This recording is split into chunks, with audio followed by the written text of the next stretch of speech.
Dear friends welcome back to my channel. आज आम नवम श्रेणी ओडिया व्याकरण प्रथम अध्याय शब्द गठन विषय डिस्कसन करिया। शब्द क्या कहती आ शब्दर प्रकार भेद आज आम जानिबा।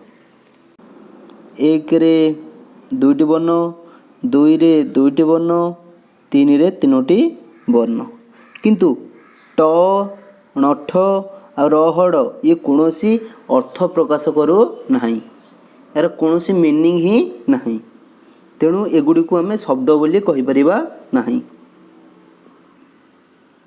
तापरे 4 नंबर 5 नंबर आउ 6 नंबर रे होची अ क आउ ख, ये होची गोटे गोटे वर्ण। 4 रे गोटे वर्ण, 5 रे गोटे वर्ण, 6 रे गोटे वर्ण, 7 रे कौन होची दीटा वर्ण घर, 8 रे कहले नगर तीनोटी वर्ण, तो 9 रे 4टी वर्ण सरबत, तो 10 रे अनवरत, ठीक मध्य केतेटा अछि 5टी वर्ण अछि। आउ ई सब वर्ण गुड़िक कौन कर अर्थ प्रकाश करुछि, जेपरि कि आम 4 रे नहीं परिया कौन और अर्थ देछि विष्णु, और अर्थ कौन रहा विष्णु, तर कर अर्थ कौन रोचे मस्तक बा जल कहि परिबा, माने ये जो वर्णर कौन सी अर्थ अछि। तापरे ख ख अर्थ कौन आकाश, घर अर्थ आम जाने घर है, यार कौन सी अर्थ अच्छी। ये सब दुईटी वर्ण हो बा तीनोटी वर्ण हो कि 5टी वर्ण हो मिसिक कौन सी अर्थ प्रकाश करुछि। तो ये देख वर्ण क्या कौन दीजिए एक वर्ण बा एकाधिक वर्ण, एक वर्ण बा एक रु अधिक वर्ण मिलित होई यदि कौन से अर्थ प्रकाश करते ताको कौन कहया शब्द बोली कहया। यदि से कौन से अर्थ प्रकाश करुच्ची ताले ताको शब्द बोली कहया, यदि कौन से अर्थ प्रकाश करनी तेबे ताको शब्द कहवा नहीं। जेमति कि टण, टण रे कौन से अर्थ प्रकाश करू नहीं, किंतु घर कहले अर्थ प्रकाश करुच्ची। नेक्स्ट देखिबा शब्दर प्रकार भेद। भाषा हेउची भाव विनिमयर सर्वश्रेष्ठ माध्यम। जदि आम कहीं तो भाव विनिमय करवा अन्य को किसी कहवा क्या साहाय्य करवा भाषा माध्यम रे आम कहवा।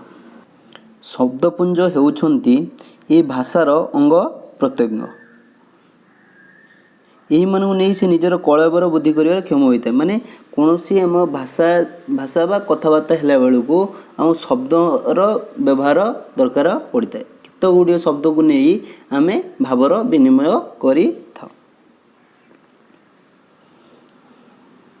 गोटे भाषार शब्दखंड लक्ष्य कले जना जाए जे अनेक बहु काल अपरिवर्तित थिला बेले केत कालक्रमे परिवर्तन घटी, केत पुराना शब्द अपरिवर्तित होकर रही माने सेही भली रही, आउ केत नुआ शब्द मध्य आम भाषा रे प्रवेश करिछि। एई धारा को आखि आगे रखी भाषा भंडार को 4 भाग में व्यक्त कराइछि। तत्सम, तद्भव, देशज आउ वैदेशिक। फास्ट देखिबा तत्सम। तत्सम शब्द क्या कहते तत् ओ सम, तत् ओ सम ये दुईटी शब्द मिसिकी हेछि कोन तत्सम हेछि। यार अर्थ होछि ताहा सहित समान। तत्सम तत् तत् ताहा सहित समान, क्या सहित समान संस्कृत भाषा सहित समान। जो आमर सबुठारु प्राचीनतम भाषा होछि कोन संस्कृत भाषा, सेही भाषा सहित समान भाषा को आमे तत्सम भाषा बोली कहब। संस्कृत भाषार केतक शब्द अपरिवर्तित हो अविकल ओडिया भाषा रे प्रचलित होई आसुछि, याकू तत्सम शब्द कहନ୍ତି। देखिए कारण आर्य माने दीर्घ काल धरी भारतवर्ष रे बसति स्थापन करथिले, सेमानकर भाषा होछि संस्कृत। आम जो मानव सभ्यता जब गढ़ी उठीला से समय रे आर्य माने आम भारत रे बसति स्थापन करथिले, सेमानकर भाषा होथिला कोन संस्कृत भाषा। केतक भाषा आज मध्य आम ओडिया भाषा रे व्यवहार करा जाउछि, जेपर कि नदी, आकाश, अंक, आचार्य, तापर संसार, पर्वत ये सब गुड़ी होछि संस्कृत शब्द। आम या ओडिया भाषा रे व्यवहार करू अछु, तेणु ये सब शब्द गुड़ी को आम तत्सम शब्द बोली कहवा। तापर देखिबा तद्भव। तद्भव अर्थ तहिरु भव, भव अर्थ जात, तहिरु तहिरु माने संस्कृत जो शब्द जात होइछि ताकू कहबा आम तद्भव। देखो देछि अर्थात ओडिया भाषार केतक शब्द संस्कृत शब्दरु जात होई अछि। देखो से शब्द गुड़ी केमती जानिबा। नदी ଏରୁ ହେଇଛି ନଈ, ନଦୀଟା ହେଉଛି ସଂସ୍କୃତ ଶବ୍ଦ, ତା ଦେହରୁ ହେଇଛି ନଈ, ନଈଟା ହେଉଛି ତଦ୍ଭବ। କୂପ କୂଅ, ହସ୍ତି ହାତୀ, ଘୃତ ଘିଅ, ଯେଉଁ ଘୃତ ହସ୍ତି ୟାକୁ ମଧ୍ୟ ଆମେ ତତ୍ସମ ଶବ୍ଦ କହିପାରିବା। ଶବ୍ଦ ତ ଏଗୁଡ଼ିକ ସବୁ ସଂସ୍କୃତ ଶବ୍ଦ। ତାପରେ ଗାଭୀ ଗାଈ, ଗାଈଟା ହେଉଛି କ'ଣ ଆମର ତଦ୍ଭବ ଶବ୍ଦ। ଗର୍ଦ୍ଧର୍ବରୁ ଗଧ, ଘୋଟକରୁ ଘୋଡ଼ା, ଭୂମିରୁ ଭୂଇଁ, ଏସବୁ ହେଉଛି ତଦ୍ଭବ ଶବ୍ଦ, ସଂସ୍କୃତ ଶବ୍ଦରୁ ଜାତ ହେଇଥିବାରୁ ଏଗୁଡ଼ିକୁ ଆମେ ତଦ୍ଭବ ଶବ୍ଦ ବୋଲି କହିବା। ତାପରେ ଏବେ ଦେଖିବା ଦେଶଜ ଶବ୍ଦ। ଓଡ଼ିଶାରେ ପ୍ରଚଳିତ ଦେଶ ଶବ୍ଦର ତ୍ରିବିଧ ସ୍ତର ରହିଛି, ତିନୋଟି ସ୍ତର ରହିଛି। କ'ଣ କ'ଣ? ଗୋଟେ ହେଉଛି ଆଦିବାସୀ ଭାଷା, ଗୋଟେ ଦ୍ରାବିଡ଼ ଭାଷା, ଆଉ ଗୋଟେ ହେଉଛି ପୂର୍ଣ୍ଣମାତ୍ରାରେ ଓଡ଼ିଆ ଜନସାଧାରଣଙ୍କ ମୁଖରୁ ଉଦ୍ଭବ ଭାଷା। ତିନିଟା ସ୍ତରରେ ବିଭକ୍ତ କରାଯାଇଛି। ଗୋଟେ ହେଉଛି ଆଦିବାସୀ, ଗୋଟେ ଦ୍ରାବିଡ଼ ଭାଷା, ଆଉ ଗୋଟେ ପୂର୍ଣ୍ଣମାତ୍ରାରେ ଓଡ଼ିଆ ଜନସାଧାରଣଙ୍କ ମୁଖରୁ ଉଦ୍ଭବ ଭାଷା। ତା ଦ୍ରାବିଡ଼ ଭାଷାରୁ କେଉଁଟା କେଉଁଟା ହେଇଛି? ଦ୍ରାବିଡ଼ ଶବ୍ଦରୁ ଅଡ଼ା, ଆରିସା, ଏଣ୍ଡୁରି ଆଉ ଅଗାଡ଼ି। ଅଡ଼ା, ଆରିସା, ଏଣ୍ଡୁରି, ଅଗାଡ଼ି, ଇଏ ହେଉଛି ଦ୍ରାବିଡ଼ ଶବ୍ଦ। ତାପରେ ଆଦିବାସୀ ଶବ୍ଦ କେଉଁଟା? ଅଟେଇ, ଅରମା, ଆଣ୍ଠୁ। ଆଦିବାସୀ ଶବ୍ଦ କେଉଁଟା? ଅଟେଇ, ଅରମା ଆଉ ଆଣ୍ଠୁ।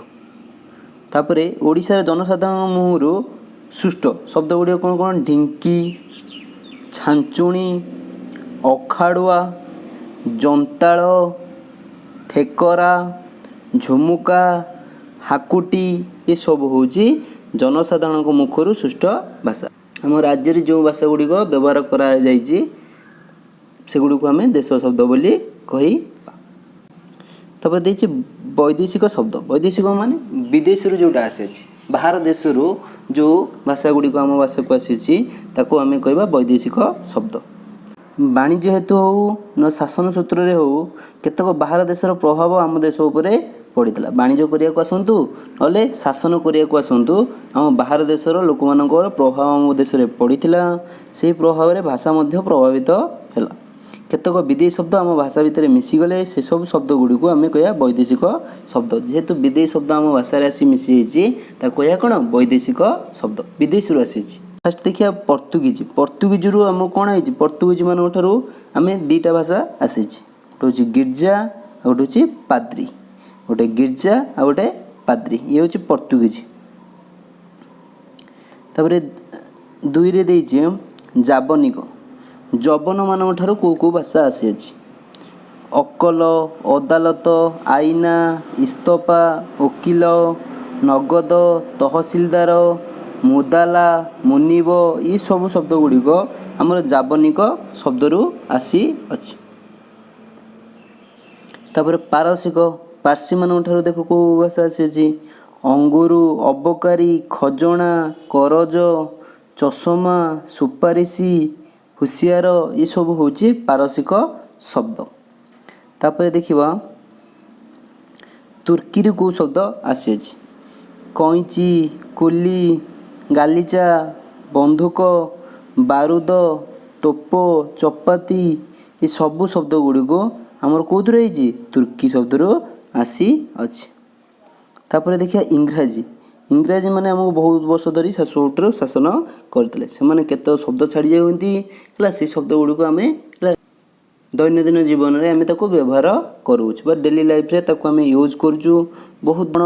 ଟିକେଟ୍, ଆମେ କ'ଣ କହୁଛୁ? ଟିକେଟ୍, ବେଞ୍ଚ, ଟେବୁଲ, ଜଜ୍, ପେନ୍, କଲମ ଆମେ କହୁନୁ, ଆମେ କହୁଛୁ କ'ଣ? ପେନ୍।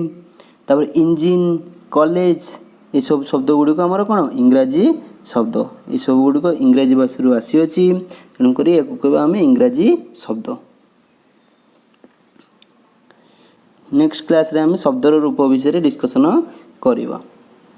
ଆଶା କରୁଛି ଆଜି ଶବ୍ଦ କାହାକୁ କହନ୍ତି ଓ ଶବ୍ଦର ପ୍ରକାରଭେଦ ବିଷୟରେ ଆପଣ ବହୁତ ଭଲ ଭାବେ ବୁଝିପାରିଥିବେ। ଯଦି ଭିଡ଼ିଓଟି ଭଲ ଲାଗିଥାଏ ତେବେ ଲାଇକ୍ କରନ୍ତୁ, ସେୟାର କରନ୍ତୁ ଆଉ ସବସ୍କ୍ରାଇବ୍ ମଧ୍ୟ କରନ୍ତୁ। ଜୟ ଜଗନ୍ନାଥ।